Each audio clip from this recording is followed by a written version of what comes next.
नमस्कार. आजच्या व्हिडिओमध्ये मी तुम्हाला आपण नक्की महाशिवरात्र कधी साजरी करायची आहे आणि या दिवशी काय काय करतात अशी संपूर्ण माहिती सांगणार आहे.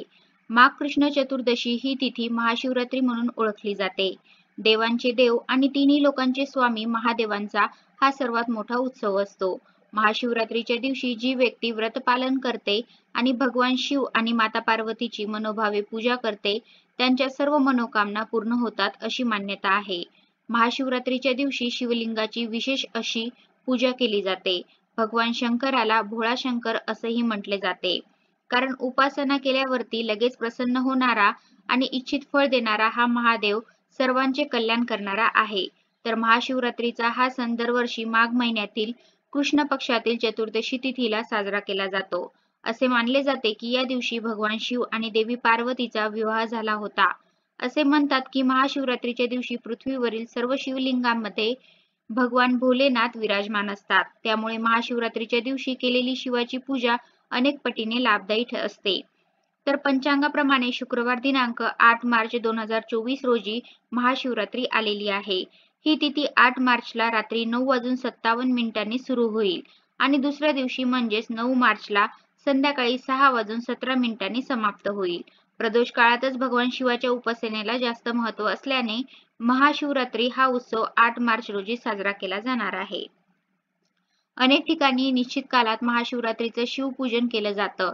तर निश्चित कालात काल हा शुक्रवारी 8 मार्चला उत्तर रात्री 12:25 पासून ते उत्तर रात्री 1:13 पर्यंत असणार आहे. तर महाशिवरात्रीच्या दिवशी म्हणजे 8 मार्चला भगवान शंकराच्या पूजेची वेळ संध्याकाळी 6:25 पासून ते 9:28 पर्यंत आहे. याशिवाय ही पूजा 4 प्रहारामध्ये केली जाते. तर या दिवशी लोक अगदी भक्तिभावाने भगवान शिव यांच्या शिवलिंगावर अभिषेक करतात, बेलपत्र अर्पण करतात. त्या दिवशी महाशिवरात्रीचा उपवास केला जातो. काही लोक महादेवांचा ओम नमः शिवाय हा जप दिवसभर करतात. तर काही भागांमध्ये लोक शिवरात्रीच्या अगोदर 12 ज्योतिर्लिंगाला भेट देण्यासाठी जातात. तसेच या दिवशी महादेव मंदिरामध्ये भाविकांची खूप गर्दी असते. काही ठिकाणी या दिवशी मंदिराबाहेर यात्राही भरलेल्या असतात व महाप्रसाद सुद्धा असतो. शिवभक्तांसाठी तर महाशिवरात्रीचा दिवस एखाद्या सणापेक्षा कमी नसतो. महादेवाला समर्पित या दिवशी शिव आणि माता पार्वतीची विशेष अशी पूजा केली जाते. तसेच या दिवशी व्रत सुद्धा केले जाते. या व्रताच्या प्रभावाने विवाहितांना सुख आणि समृद्धी प्राप्त होते. पृथ्वीवरील 1 वर्ष म्हणजे स्वर्गलोकातील 1 दिवस शिवरात्रीच्या एका प्रहारी विश्रांती घेतो. शिवाच्या विश्रांती घेण्याच्या काळाला महाशिवरात्री असे म्हणतात. हे महाशिवरात्रीचे व्रत का करतात? कारण शिवाच्या विश्रांतीच्या काळात शिवतत्वाचे कार्य थांबते. म्हणजेच त्या काळात शिव ध्यानावस्थेतून समाधी अवस्थेत जातो. शिवाची समाधी अवस्था म्हणजे शिवाने स्वतःसाठी साधना करण्याचा काळ. त्या काळात विश्वातील तमोगुण शिवतत्व स्वीकारत नाही. त्यामुळे विश्वामध्ये तमोगुणाचे प्रमाण आणि वाईट शक्तींचा दाब प्रचंड वाढतो.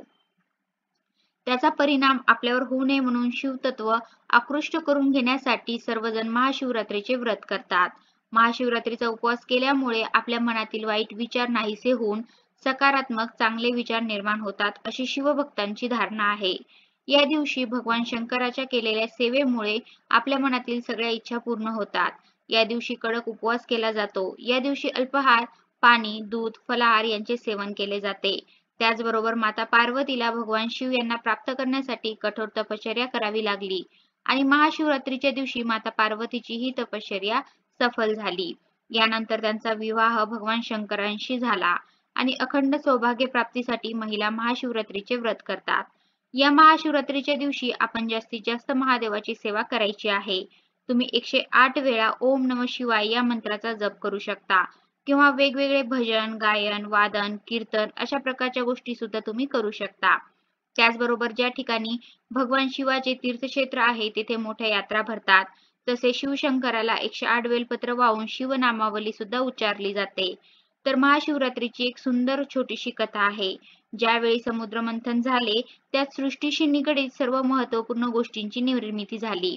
परंतु त्याच वेळी समुद्रमंथनातून हलाहल विष देखील बाहेर आले.